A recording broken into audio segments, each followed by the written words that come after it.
Welcome, everyone. This year, in celebration of Harvard's 375th birthday, it's been my great pleasure to invite back to campus some of Harvard's most accomplished alumni, to refresh our connections with them and to allow them to share something of their lives and thoughts with this wonderful Harvard community. This afternoon, it is a privilege to join with this outstanding group of panelists in welcoming back to Cambridge our very distinguished guest. Henry Kissinger is among Harvard's most legendary graduates, a key architect of U.S. foreign policy during the last half-century, National Security Advisor and Secretary of State to Presidents Nixon and Ford, renowned scholar of international relations, recipient of the Nobel Peace Prize and the Presidential Medal of Freedom, and a public figure who has shaped an era. He's also one of Harvard's most legendary students. His ties to Harvard go back more than 65 years, when he was accepted, despite a late application, to the Harvard College class of 1950. A remarkable group, including many who attended on the GI Bill.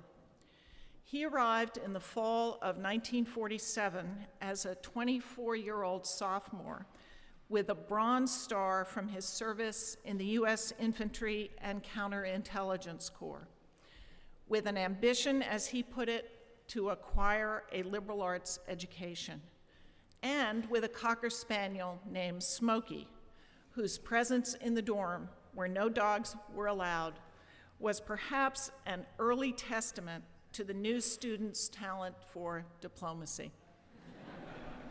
His seriousness of purpose and intellectual brilliance quickly became apparent.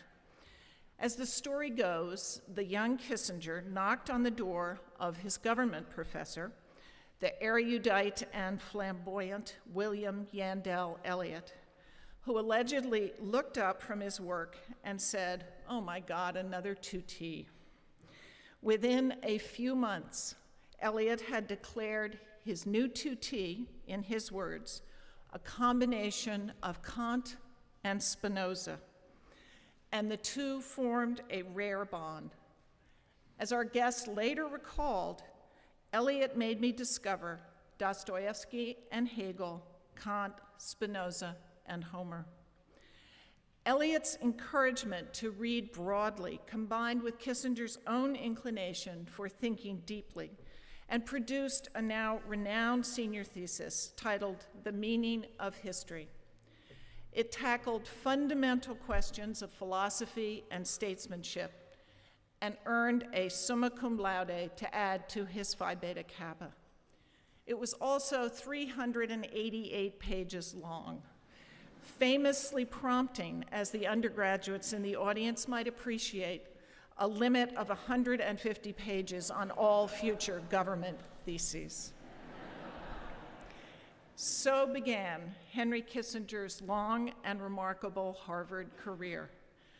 As a second-year graduate student, he and Professor Elliott launched the Harvard International Seminar, a summer program for young leaders and intellectuals from around the world.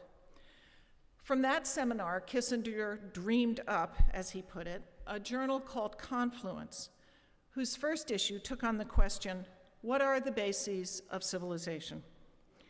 Not yet 30 years old, he would draw in an impressive array of contributors, including Reinhold Niebuhr, Hannah Arendt, Arthur Schlesinger Jr., John Kenneth Galbraith, Hans Morgenthau.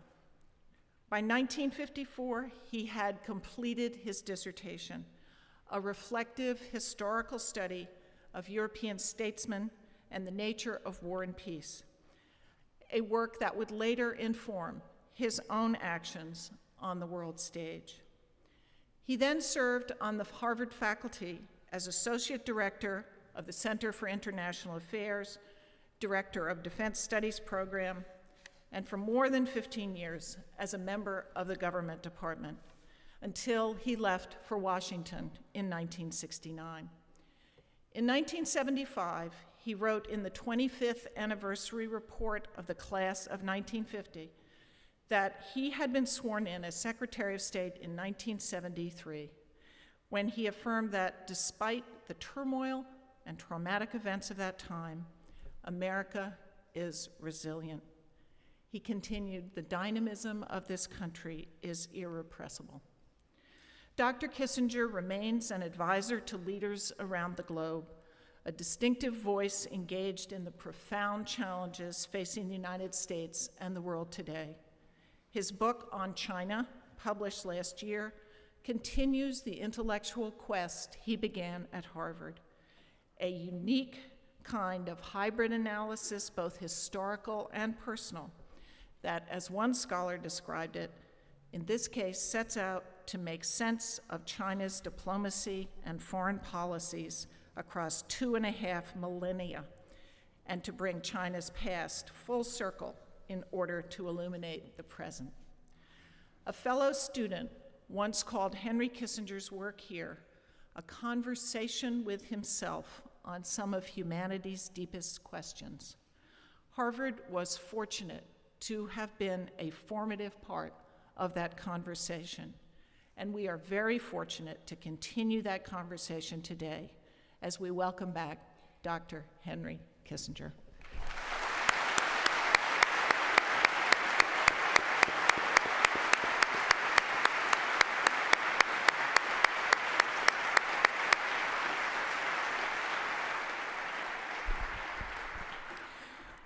Before I turn the panel over to Dr. Graham Allison, Dr. Kissinger would like to say a few words. When Dr. Faust came to see me a few months ago, I'm going to make a citizen arrest for Henry Kissinger. This man is a war criminal. He's responsible for millions of deaths. Vietnam, Cambodia, Laos, Latin America. This man is a war criminal and a murderer. And Harvard allowed others this man. You can say shame on Harvard. Shame on Harvard. My check. My check. This man is a war criminal. excuse.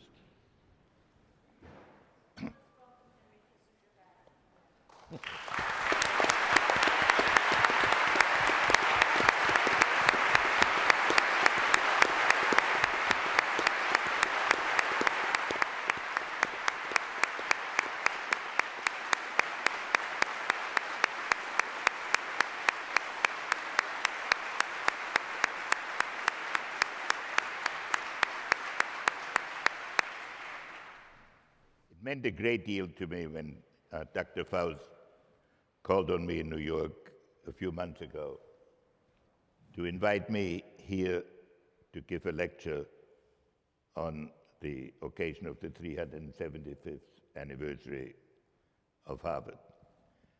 And I thought I'd make a few comments of why Harvard had been so important in my life. I came to this country in 1938 and was drafted in 1943. And in the interval, as an immigrant, I had to work in a factory during the day and go to school at night. So then I spent 4 years in the Army, 3 of them in the Army of Occupation. So coming back to this country in 1947 was a second immigration. And the GI Bill of Rights made it possible for me to go to college in the daytime. So I had no idea what it took to get into college. So in May of 1947, I applied to 10 different colleges and got rejected by 9 of them. Not on merit, but on principle. Because what made me think that in May of the year that I wanted to go to college, it was possible to admit me? And secondly, why didn't I go back to the night school from which I had come? And Harvard had the friendship and whatever Harvard accepted me at a time when it was very hard for veterans to come back here.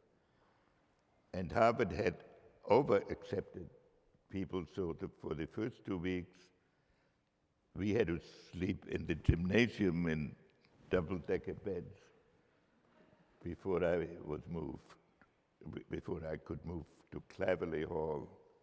And I didn't get into a house until the following year. So I was around. There were a few characteristics of Harvard. They gave me credit for courses I had taken in the Army. They didn't give me credit for courses I had taught in the Army. And so I was not clear what I was going to do. I got some spectacular grades in Chemistry 1 and went to Professor Kitiakovsky, who was a very famous chemist, and asked him whether he thought I should concentrate in chemistry. And he said, "If you have to ask me, no." So in later years, he had several occasions to complain about some of my views. And I told him he could have easily solved his problem a few years earlier. Dr. Faust mentioned the assignment to William Yandell Elliott. He was a big figure.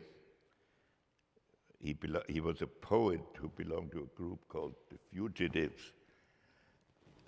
And he was a Southern Democrat, which was as conservative as you could get and still get on the Harvard faculty at that time.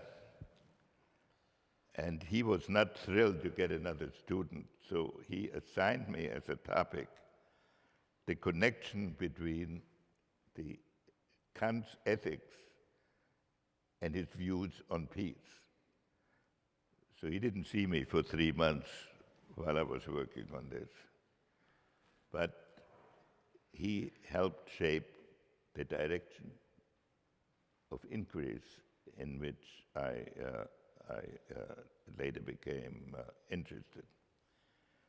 One other vignette that may interest you is that while I was in the Army, I was very attached to a Cocker Spaniel whom I had kept on an Army base and brought home, and whom my mother was taking care of. Then my father fell ill, so I admitted Smokey to Harvard and took him to Claverley Hall, where I don't know how I managed to hide him out, but after a few months, the dean called me in and said, "We are aware of the dog." This was about April of the second term. He said, "We're aware of the dog, and if you don't do something about it, we will have to start disciplinary proceedings, which will take a few weeks," which I interpreted, perhaps wrongly, to mean just don't be too visible about it, but get him out of here by the end of the semester, which is what happened.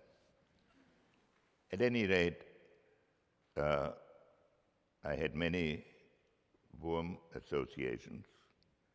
We used to have a seminar every Saturday afternoon of faculty of Harvard and MIT about the problems of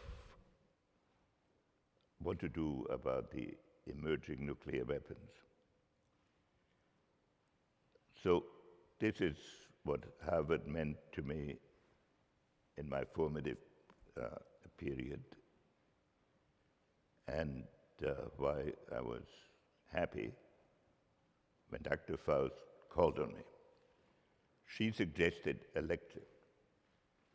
I thought it might be more interesting to have a dialogue. And then it was suggested that some faculty members interview me first, and then students have an opportunity to ask questions. And I'm happy that this occasion has been created. We've had no previous agreement as to subjects or directions. And with this, if you permit me, Dr. Faust, let me thank you for the invitation, which means a lot to me, and thank you all for coming.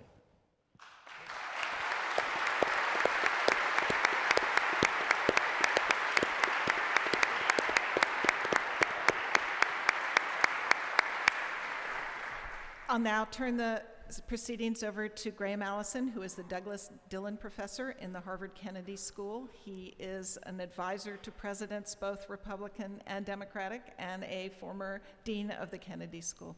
Graham, thank you. Thank you. So Henry suggested that this be a conversation rather than a speech, and the way we propose to proceed is we'll ask a few questions, the panelists here, and then we'll open it up for questions from the floor. There's no restrictions on questions to be asked, but I hope that the audience will be respectful of the fact that many people have questions that they would like to ask, and that we've come to hear Dr. Kissinger's views, not those of others. So there's no restriction on the questions, but I hope people will be respectful of other people's concerns, the reason they came here. I thought, Henry, in composing this panel, that we would take phases of your life at Harvard. So Jessica Blankshain is a graduate student in the Gov department, writing a thesis, which is what Henry was doing 6 decades ago in the Gov department. So she looks a little different than the time, but similar, okay? Joe Nye was a junior faculty colleague of Henry's at the Center for International Affairs 5 decades ago. And I had the good fortune to be Henry's course assistant just before he left for Washington in 1969, now just over 4 decades ago. So these are kind of, I don't know, ghosts from your past or phases of your life. I thought we would start with Jessica. Thank you. So as the graduate student on the panel, who's a bit preoccupied with my own dissertation at the moment, I would like to take us back to your dissertation, your rather intimidating dissertation, which became a book, A World Restored.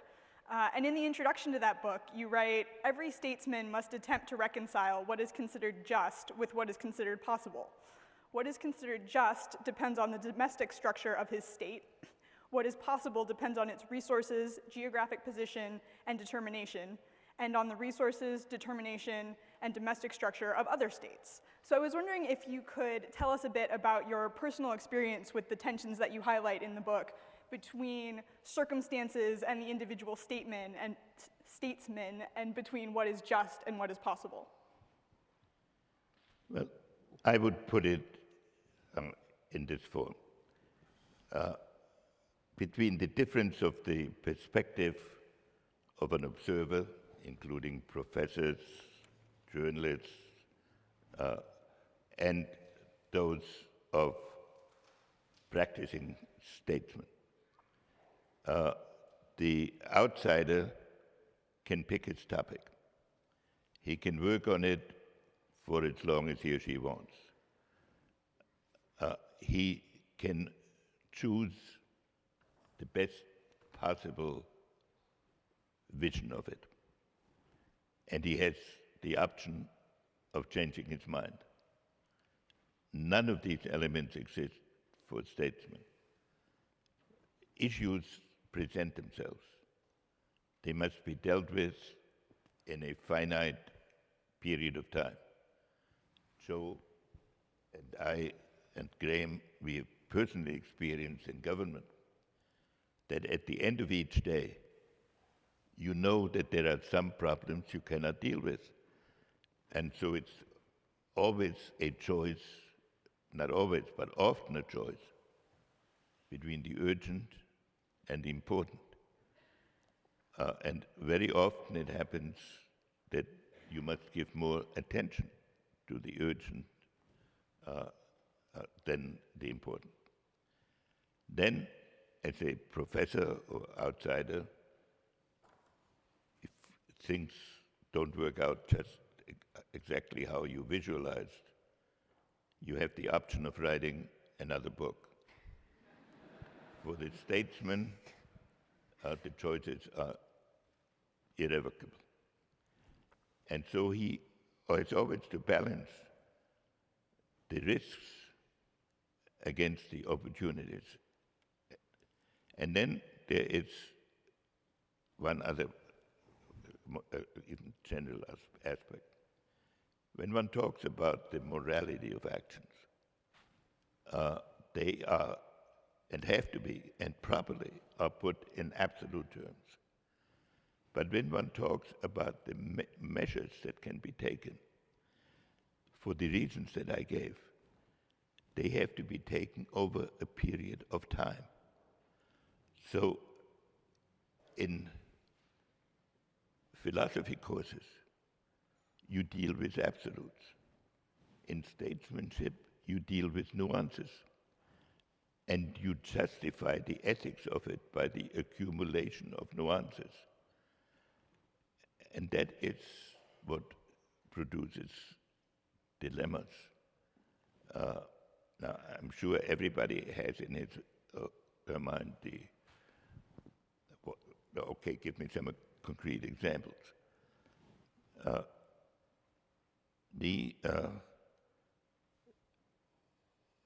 Anybody in high office or will want to make a contribution to peace. That is a given. It's not always recognized in the debate, but it's inherent in the job. And our country went through this in Vietnam, in Iraq, in Afghanistan. But once you postulate that, how do you do it? The administration, which I joined in '69, found 550,000 troops, 9,000 miles away from the United States, in the middle of a Cold War. So it was one thing to say we should end that war. It's another how you can do that in a manner that does not, in the middle of the Cold War, inflame the whole situation. I'm not arguing in Iraq and now in Afghanistan, we have exactly the same problem. And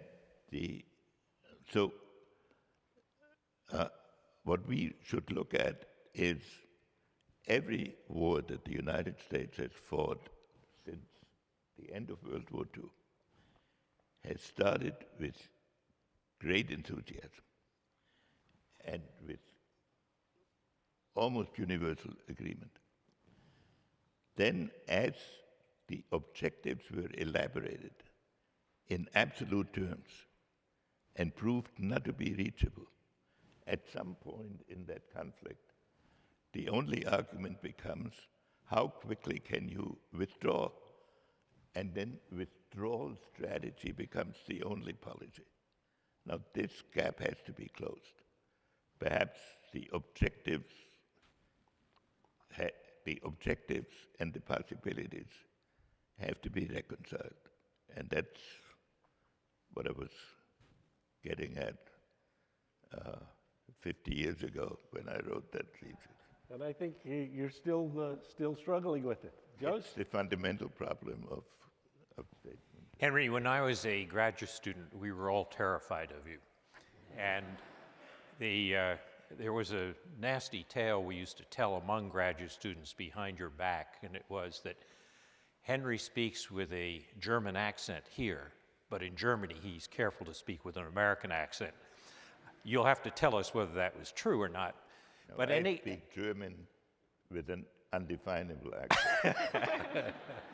But in any case, when I showed up at my general exams, where you're grilled for half an hour by a professor, and you were my professor on international relations, and you grilled me for a half an hour on the balance of power in Europe, I realized that today I am having every graduate student's fondest dream, the chance to return the favor.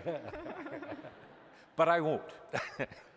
But I was interested as I was reading your book on China, which I liked very much, that when I got to the end of it, you were refuting this realist view that there's an inevitable conflict between the United States and China based on the analogy with Europe before World War I. And you have a wonderful description of Eyre Crow's memorandum and the situation in Europe. And I was wondering, would you have expected that when you were teaching us way back when? In other words, how much have your views changed from the point where you were teaching us as graduate students and to your epilogue today to the China book, which I happen to agree with? It's an important question. When I wrote,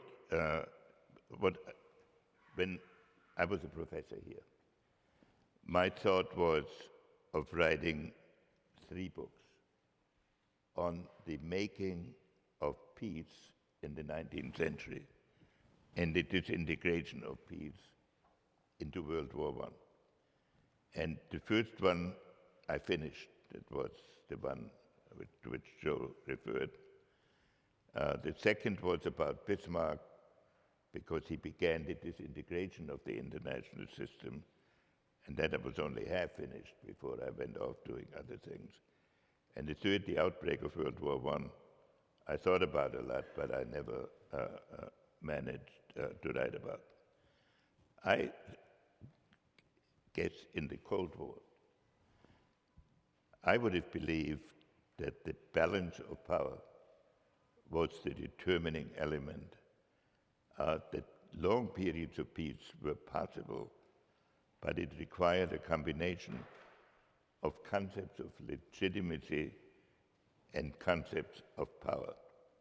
And that I still believe to an important extent. But if one looks at the history, one would say when a rising power confronts a status quo power, and when these two powers operate on a global scale, they will impinge on each other so much that if you settle the disputes primarily in balance of power terms, a conflict is inevitable, sooner or later. And I might have thought then that that was inevitable. It was inherent in the system. But I have also often asked myself this question. If the statesman in 1914, that went to war in 1914, had known what the world would look like in 1919, would they ever have gone to war? And considering the cataclysmic impact of that war, I think the answer is pretty plain. Now you have two superpowers, or potential superpowers. You have nuclear weapons. And you have, in addition, a set of problems that are global in nature and can only be solved on a global basis. So to deal with international relations entirely in terms of conflict is no longer adequate. And that's particularly true in relations between China and the United States. Compared to the European countries that went to war, China and the United States are continental countries. They're countries, moreover, that have no experience in the management of international systems. We, because of geographic isolation, the Chinese, because they were the dominant country in their region for practically all of their history until colonialism took over. So therefore, I believe it essential that we avoid the dilemmas that led to World War I, and that China and the United States find a way of recognizing that they live in a world of great danger, but also of the necessity, but that some problems like environment, proliferation, climate change can only be dealt with on a global basis. Now that is going to be very difficult. Every time we have a political campaign, the argument is made that China is a major threat. If you read the Chinese literature, there's always a faction that argues that the United States represents a threat. And both are right in a certain sense. So the challenge I tried to point to in this book is that the state leaders on both sides have to make a decision before they get into these crises of working on cooperative solutions. Now, from a strictly realist point of view, you can say that's that's not possible. And that may turn out to be the case. But I have argued that we absolutely owe it to ourselves to make that effort. And having known Chinese leaders over the decades, I also think there are enough of them to understand the difficulty. But one has to add, here are two societies with different premises, different cultures, totally different view of history. So it's a big task. And on the positive side, one has to say that 8 American administrations since the opening of China have come to substantially the same conclusion, which is very rare in the way we conduct policy, and a number of Chinese administrations the same way. But there is potential for turbulence. But I would say that is one of the biggest challenges of our time. Let me drill down on that one just a little bit, because I also like the China book a lot. But when I get to the conclusion and I read about Kant and perpetual peace, I thought, wait a minute, let me go back and see if this is Henry writing this. And then you told us today that Eliot had put you on to Kant, where you had to connect the critique of pure reason with perpetual peace a long time ago. I didn't know, I never heard that chapter. But when I try to take the picture that Kant paints of perpetual peace, it's quite at odds with traditional realist analysis. And so when you're trying to give more content to this, you then give a term to it you call co-evolution, but also that's not so fully developed. Are all these concepts that, I mean, you're talking to, let's say, the new Chinese leader. Are these ideas that are feasible or abstract? At this moment, they're abstract. Now, first of all, I don't like the term, I don't like the distinction between realist and idealist. And I know just to make sure that people don't like it, they say that I like realpolitik. Now it's a German word, so you can oppose it. I don't think that's a meaningful distinction. Because when it said realists look only at power, you can't look only at power, because what realists ought to do is to look at all the elements that are relevant to the understanding of a problem. And states are never just like billiard balls that operate by their physical momentum. States always represent as domestic ideas of justice and sometimes general ideas of justice. So any realist thinker must take this into account. In the 19th century, Bismarck was considered the ultimate realist. But on one occasion he said, the best a statesman can do is listen to the footsteps of God, catch hold of the hem of his cloak, and walk with him a few steps of the way. So that values always play a certain role. Now, idealists like to say that their values overwhelm all practical considerations, and that you can go from the intuition of values to their realization, and on top of it in a very short time. There are not many examples in history where this can be said to be true. And one has to add to it another fact, that crusades have usually caused even more casualties than other wars. So the real decision that has to be made is where in this spectrum between power and ideals you place your policy. You would like to see it at the outer limit of where values are relevant.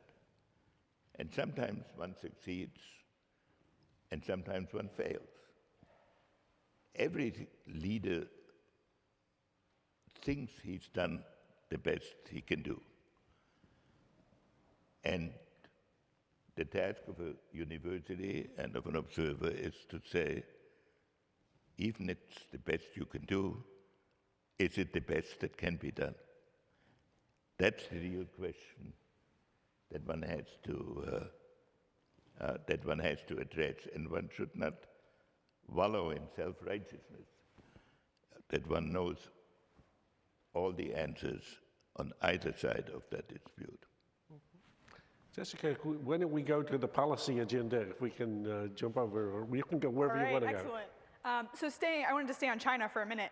And I was wondering if you could tell us a bit about some of the personalities that you've negotiated with on the Chinese side, starting with Chairman Mao 40 years ago through now, and sort of what those negotiations were like, and then looking forward, what you expect given all of the transitions that we're seeing within the Chinese leadership this year, expected and unexpected.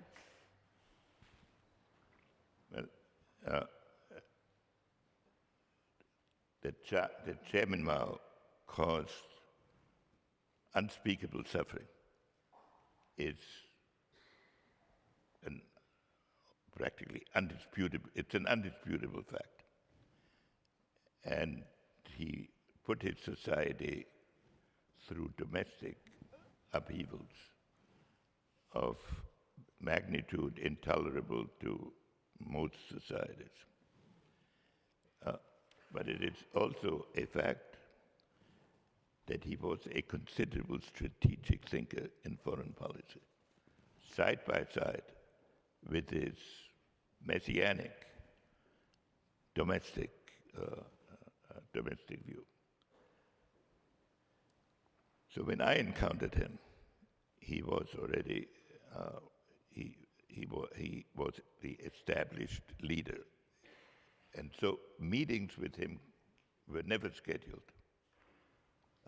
You would be at a meeting with other Chinese leaders, and there'd be a scurrying, and then they would say, "The chairman is ready to receive you," which meant in practice, now. So you'd be taken to him. He received visitors in a house that was not distinguished at all, in a room, the floor of which was covered with books, and at the center of which was a semicircle. But he was a very commanding personality.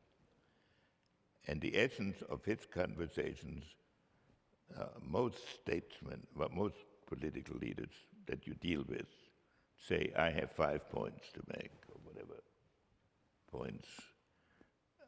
He wouldn't do that. He would begin with a question. "What do you think of this?" And then he'd comment on your answer, very often sarcastically. So I can give you one comment. He said, "You Americans sometimes remind me of swallows who fly up into the air when a storm approaches and flap your wings. But you and I know that the flapping of the wings does not affect the coming of the storm." So once you reach that point, but fundamentally, he led it towards a direction. So he was a very, very powerful mind who, in terms of relations with the United States, to show you the reliability of intelligence reports, the CIA was unanimous on one point, that logically China should open relations with the United States, but this could never happen while Mao was still alive. They made a report like that 2 months before it happened. So he then made a dramatic shift, and he understood that the major problems between the two countries had to be put either on ice or put into a framework where they could be settled gradually. And so he was formidable, but you knew that you were dealing with a different worldview and also a different philosophy. On the other end, a leader that I had huge regard for was President Sadat of Egypt, because he did not negotiate that way at all. But he was also in a different position. But Sadat, we had the opportunity to make 3 agreements in an 18-month period. But they could never have happened without Sadat being willing to cut through. Again, if I can give an example how they worked. I was the shuttle diplomacy was needed because the Arabs were not talking to the Israelis. And So I had to deliver messages from both sides. So at one point the issue was Israel had agreed to withdraw from the Suez Canal a distance, I forget of how many miles, how many tanks Egypt could put into the zone that the Israelis had vacated. The Israeli message was 30 tanks for a 200-mile area. My policy was to deliver every message once. So I delivered that message, and the Egyptian chief of staff burst into tears of rage and said, "I'll never sign anything like this. You can't ask me to sign this." And the foreign minister spoke in the same sense. Sadat said, "Let's go to the next room," to me. And he had said to me, "Does she mean it?" She being Golda Meir. I said, "No, she doesn't mean it, but you have to decide how long you want to hang in there." And so he went back, and that's the key point, to the two Egyptians and said, "I've accepted 30. Dr. Kissinger will get me more, and you'll sign it." And so we came up with some number in subsequent negotiations, and I came back with that number. And Sadat said, "Now you go back to the Prime Minister, Golda, and tell her I will put no tanks across the canal. Because if I want to go to war, these restrictions don't mean anything. And if I don't want to go to war, I don't need any tanks across the canal. So we will have none. But she should understand that the dignity of the people should also be respected." Now, I'm not arguing who was right in the details, but here was a man who could get to the heart of a problem. And so I don't know whether you want me to go on. There are other examples, but I think I've illustrated the two.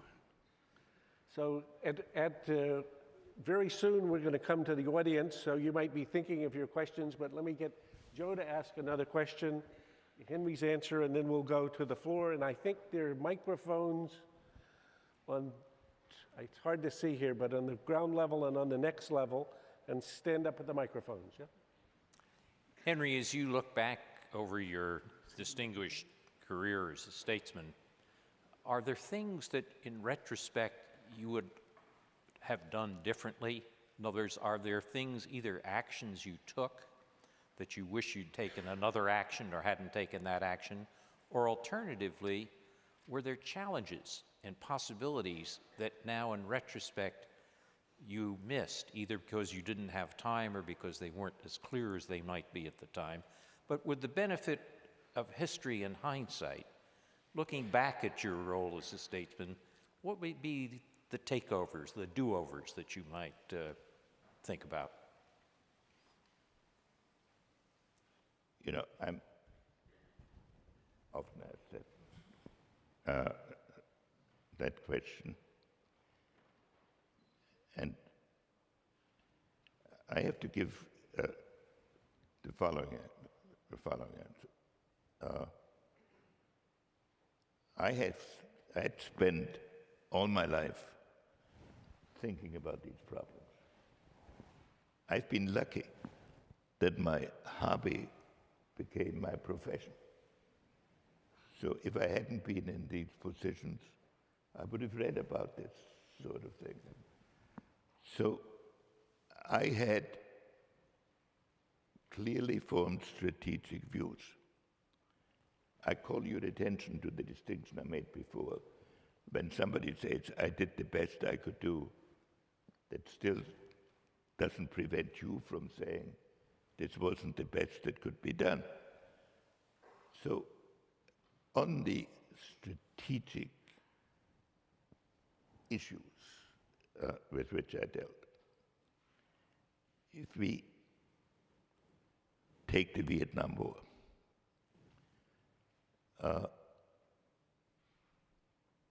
when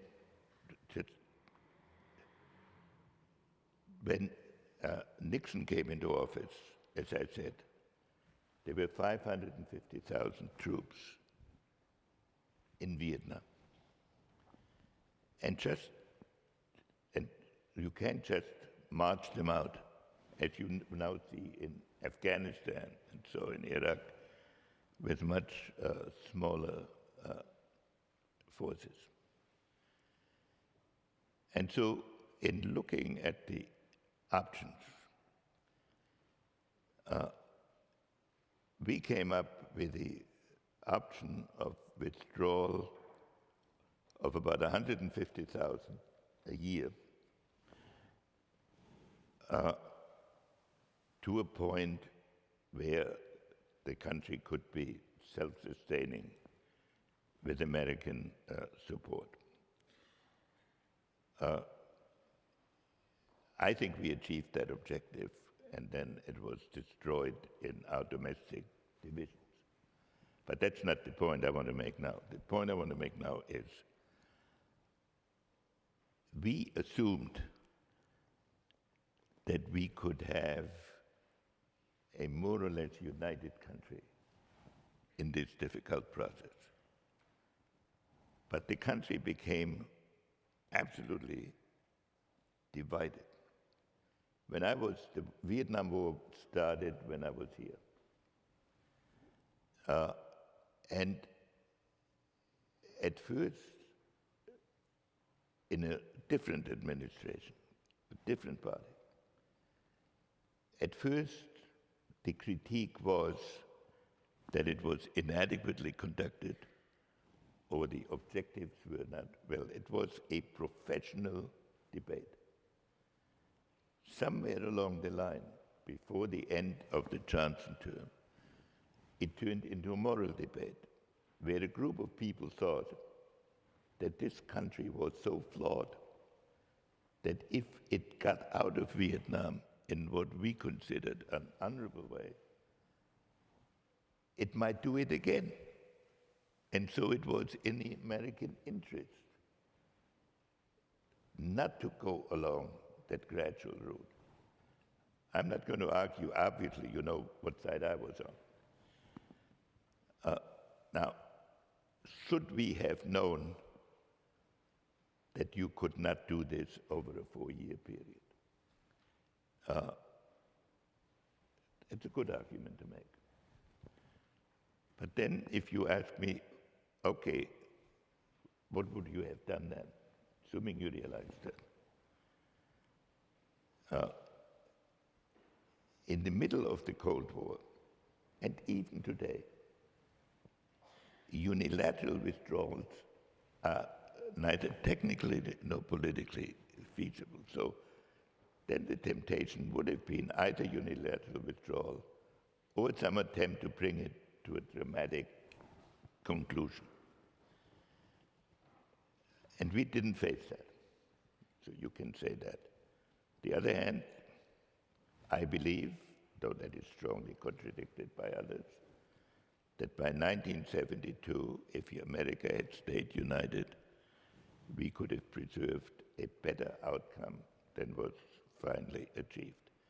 But we don't have to settle that now. I'm just telling you now, or take the Middle East War of '73. Our strategy was to block any progress backed by Soviet arms until some Arab country was willing to start negotiations. And that turned out was a good strategy. But we did not calculate that one of these countries might go to war before it started negotiations, because it was the unanimous opinion of all intelligence services of all countries that this couldn't happen. because the imbalance was too great. So, could we have been a little more farsighted? Maybe. But unfortunately, I'd have to say we couldn't have acted much differently. So you can go through a number of situations, but we did not. The one thing I will certainly say is that we did not address the problem of developing countries, and especially of global issues, until too late in the Ford administration. Partly because there were so many other crises we had to deal with. But if you say, would you like to do that part of it over? But I must tell you one other thing, because now that I'm of an age that I thought belonged only to others. I've sometimes asked myself, supposing I were in office today, after all the thinking I've had a chance to do, would I be a better secretary? And I've asked other secretaries this. And we all know, and I think I've come to this view, I know more now. And I'm probably have a more balanced and a slightly less self-confident view. But would I be a better secretary?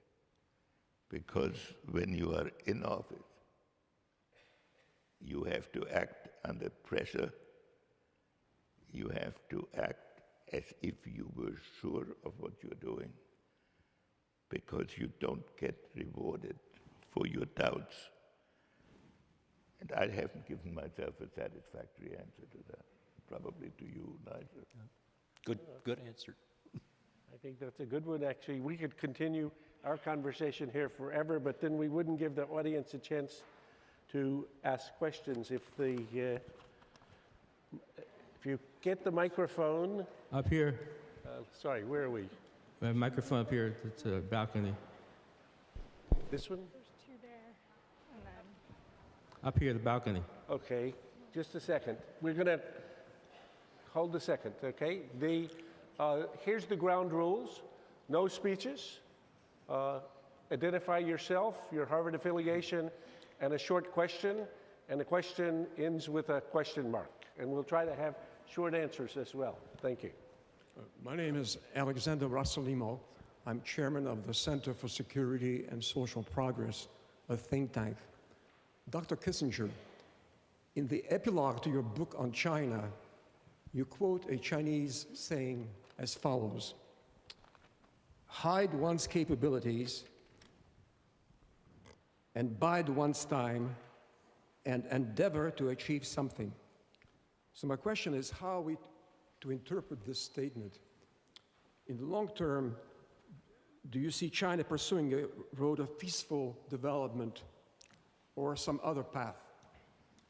No, it's not a Chinese proverb. It's a maxim that Deng Xiaoping laid down for his society when he asked him to implement the reforms, and it basically said what you say, never put yourself forward prominently. And you can interpret it two ways. You can say it's a maxim that should be followed forever. Or you can say it's a maxim that is put down on the theory that 20 years from now, you will be in a stronger position.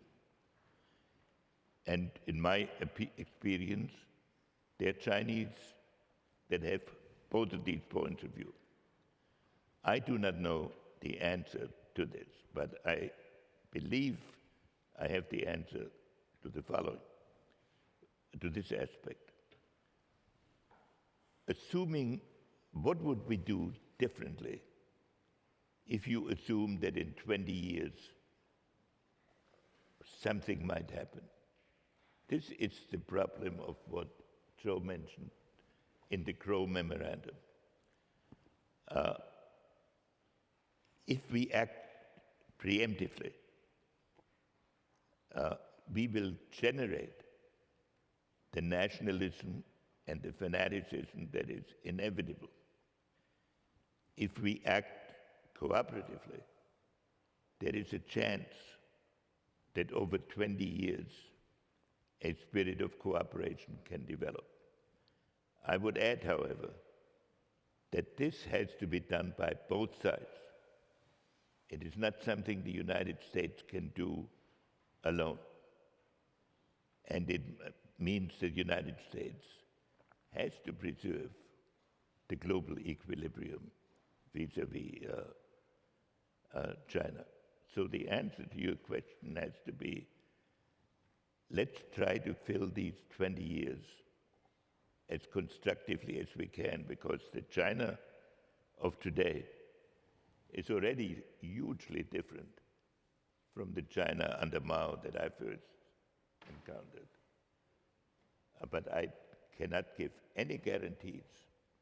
The guarantee has to be our performance. We can't make it dependent on Chinese performance alone. Lady here in the left. Good afternoon. Nina Lazaridi, Masters of Liberal Arts in International Relations program. The question is, what change in political profile does Kremlin need to move Russian democracy and Russian-American relations in general, and does a candidate like Mikhail Prokhorov have a chance at presidency? Thank you. I didn't get the end of the question. Prokhorov. Prokhorov, for any alternative to Putin, but Prokhorov, Does a candidate like Prokhorov have a chance at presidency?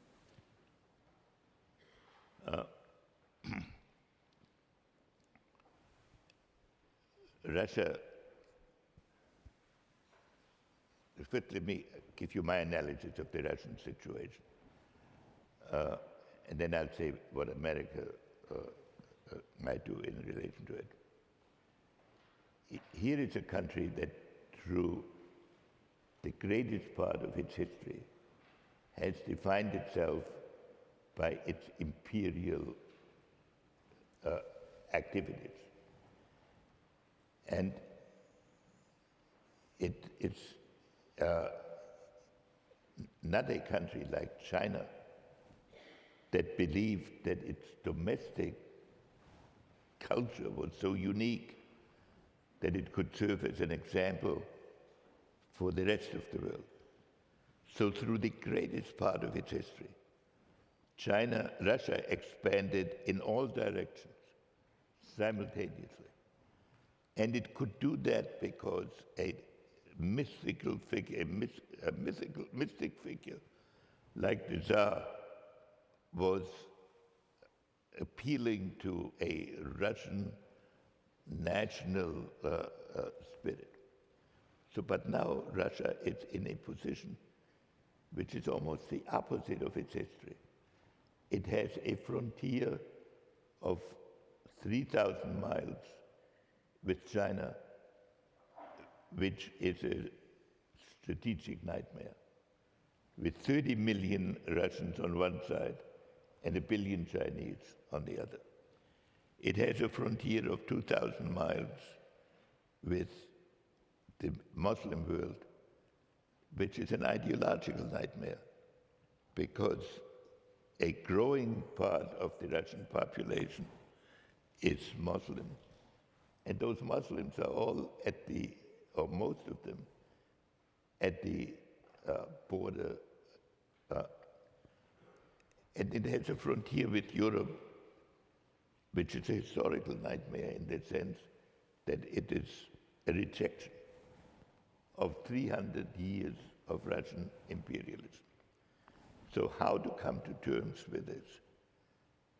And I think Putin is attempting to do that by an assertion of Russian nationalism, but it has only a very limited sphere in which it can really operate because of these frontiers. And it has to be done by a country whose demography is in decline. It has one of the most unfavorable demographic balances in the world. So this is what Putin is trying to do. In the process of somewhat successful domestic politics, he has created a middle class that will be progressively asserting itself. Now, what is the role of the United States? This is where I get into disagreement with some of the academic views. I do not think we can fundamentally influence Russian domestic politics. We should try to shape a relationship where Russia gets used to living within its borders and doesn't appeal to the nationalism, because if that happens, the tendencies which we have seen in the recent demonstrations are almost certain to assert themselves. And contrary to China, which is a growing and dynamic country, the Russian policy will, on the whole, have to be, whether it's Putin or anyone else, more defensive. So I think we can deal with Russia on issues like the Islamic world, despite what's going on in Syria, on a somewhat cooperative basis. But I would avoid the temptation of mixing into the domestic politics of Russia to the degree that we are sometimes tempted to do. Okay, the gentleman in the loge. Min Lee, class of 2005. As President Faust suggested in her opening remarks, you have an exceptionally deep philosophical background as an American statesman. So I wanted to ask how your background in political theory may have affected your approach as a statesman, and how your experience as a statesman may have affected your views in political theory. You know, when I studied political theory here at Harvard, professors did not get into government. And so when I studied it, I really studied it for my comprehension. I believe, as a general proposition, that the best preparation for government is to study philosophy or political theory and history, because it trains your thinking and forces you to examine your assumptions. But if you ask me in a precise way, which specific philosopher, well, some philosophers of history have affected my thinking. Now, how about the other way around? I think as one reflects on one's experiences in public life, one is almost driven to philosophical reflection. Would you agree with that? Absolutely. Yep. And my two colleagues here Painfully sometimes. yes. Because the decisions that governments make that are important are always very narrow decisions, 51 to 49. So you have to steel yourself to act on insufficient knowledge in situations in which you have no choice except to act. And that requires a certain philosophical depth if you want to act wisely. But what do you think? Absolutely. Hey, your old colleague Ken Galbraith, now deceased, had a good line. He said that in the really hard cases, you're choosing between the disastrous and the catastrophic. And it's hard to tell sometimes which one is which. Let's go to this gentleman. Yes, my name's Michael Borgson. I was a conscientious objector during the Vietnam War, and I was affiliated with several Harvard peace groups back in the early 70s. I'll put this in the form of a question. You received the Nobel Peace Prize, I think in '73, was it correct? Correct. How do you justify receiving the Nobel Peace Prize when you're the architect with Richard Nixon of killing 4 million Southeast Asians during the Vietnam War, killing thousands of East Timorese, and overthrowing legally elected President of Chile, Allende, and placed him with Pinochet in power, which resulted in the deaths of thousands of Chileans? Do you deny these war crimes, or do you basically how do you sleep with yourself at night? I think we have the question. Thank you. You know, it's impossible to deal with all the inaccuracies that have been packed into one question. That's quite an achievement. I would urge those of you who really want to pursue these topics to first on the Chilean question, just study the record of who did what, not what people who live of proving that their country is evil and that their leaders are criminals. But if you start from the assumption that rational people were in government, what led to what decisions? And what decisions were relevant to the accusations made here? Now, you take the Vietnamese war. Of the 24,000 people that you say were killed by Nixon, 12,000 of them were killed in the first year of the Nixon presidency, when the North Vietnamese started an offensive within 3 weeks of Nixon coming into office. And what exactly would you have recommended that Nixon do on the day he come into office, when they started an offensive, when people didn't even know the office locations in the White House? And then compare the remaining casualties with the millions that were killed when the communists took over the countries of Indochina. And then perhaps you'd be a little more careful in throwing around accusations like this. Nobody had a bigger interest in ending the war in Vietnam than the people who were in office. I started working on that before I was in office, when I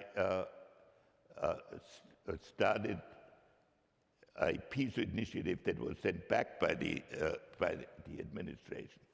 What do you think possessed us, and what wisdom do you have of what could have been done when the only issue between us and the and the North Vietnamese was, would we begin the process of settlement by overthrowing the government that our predecessors had put in place and putting in a communist government in its place? And we've seen now what that communist government would have done. That was the only issue. All the other issues were negotiated. But those of you who really want to understand this, read the records of negotiation, read the minutes of NSC meetings, and you may not agree with it, but you won't throw around words like war criminal then. Okay, thank you.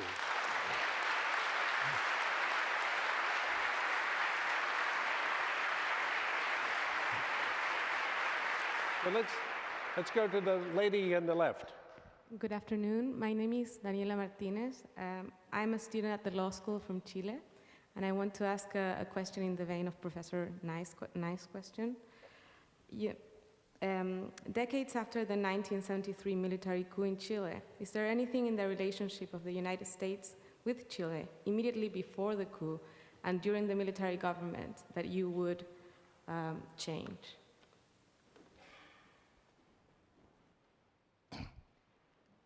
In the period immediately before, the situation in the period immediately before the coup was as follows. Allende, we were totally preoccupied with Vietnam, the Middle East War, and similar issues. There were no, you're talking about the period immediately before. In the 2 years between Allende's coming into office and the coup, there was not a single 40 committee meeting, which is the group that dealt with covert operations. What happened was that what America did, we cut off a very small $60 million aid program, but we continued what is the word for the international debt? Renegotiate or refinance? We permitted the refinancing of the debt, and we continue to give money to the universities and other humanitarian things. The internal situation in Chile was reaching a point in the summer of '73 in which the Supreme Court declared acts of the Allende government unconstitutional, and the parliament asked the military to play a role but not to take over. At that point, there was the coup. All political parties in Chile at first supported the coup, and because they thought it would be a step to democracy. So the deciding point was when it was apparent that Pinochet did not intend to give up power. At that point, could we have done more? Possibly, probably. But after all, there were 3 administrations after us, and it did not prove to be an easy process. But the coup itself, painful as this is for our critics to accept, was not encouraged by the United States. And it is different in '71. There we were involved. In '73, we were not involved. And it resulted from internal Chilean developments, in part from Allende bringing in Cuban troops, in part from the economic mess that existed there. But we were very unhappy with Allende. But I don't understand why people are so worried about Allende and so delighted when Mubarak is overthrown. So, Henry, we're at our witching hour, but do you want to take another question or two, or should we? Up to you, yes. Let's see. How about, we have many patient people. We're going to be very quick, short questions and short answers. This gentleman, please. I'm John Trumpor, Harvard Law School. President Faust mentioned you running the international seminars, one of your contributions to Harvard. But over the decades, documents have trickled out from the FBI and the Boston office saying that you supplied the names of students and the participants and a lot of background on them to the FBI offices at that time, in the 1950s. So I'd like you to maybe try to explain or give a little more background. What was the reasons for that at the time, and what What were you trying to accomplish? We weren't trying. The list of the students were publicly available. There was no secret about the students. So I don't know says what. You contacted them, though. They do overtly say that in the document. That I contacted them. Yes, you contacted the FBI. Yes. I don't know what specifically they could possibly refer to. So the lady in the loge, please. Hi. Oh, I'm kind of short. My name is Ting Ting Liu. I'm a freshman at the college, and I have a very short question, I promise. So clearly you've been had to deal with a lot of controversial issues, and I think you're handling them, all of today's events, beautifully. I just want to ask, what was one of the hardest decisions of your life, and what did you have to think about, and how do you feel about it now? Hardest decision of your life. Hardest. Could be personal. He certainly didn't give up Smokey, so that's for sure. No, we'll skip that question. No, it's not too. It's too long. It's too Too hard. Too personal. Okay. So this lady on the left, please. My name is Harleen Gambier. I'm a sophomore at the college. Dr. Kissinger, my question is a little bit more lighthearted, and it deals with undergraduate life at the college. The undergraduate population has been abuzz for the past few days. Adams House, which is your former house that you lived in as an undergraduate, 2 days ago issued a declaration of war against Currier House in the Radcliffe Quadrangle. And since then, there's been an array of entangling alliances and threats passing all around. And I was wondering, given your experience, your rich experience with diplomacy and conflict and negotiation, what advice you have for, Harvard statesmen that are now dealing with conflict amongst themselves? Are you going to support Adams House, uber alles? Of course, I'd support Adams House.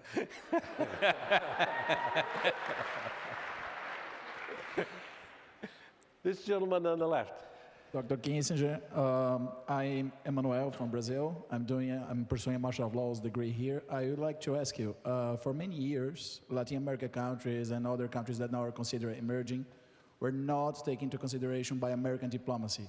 So how do you see now the American necessity to deal with Brazil, India, South Africa, and other countries? Because so far during this exposition, we only had the opportunity to hear about China. So if you could. No, it's a good point to make, because not only Brazil, but Europe, India are countries of huge importance. Brazil is the country in Latin America that has perhaps the most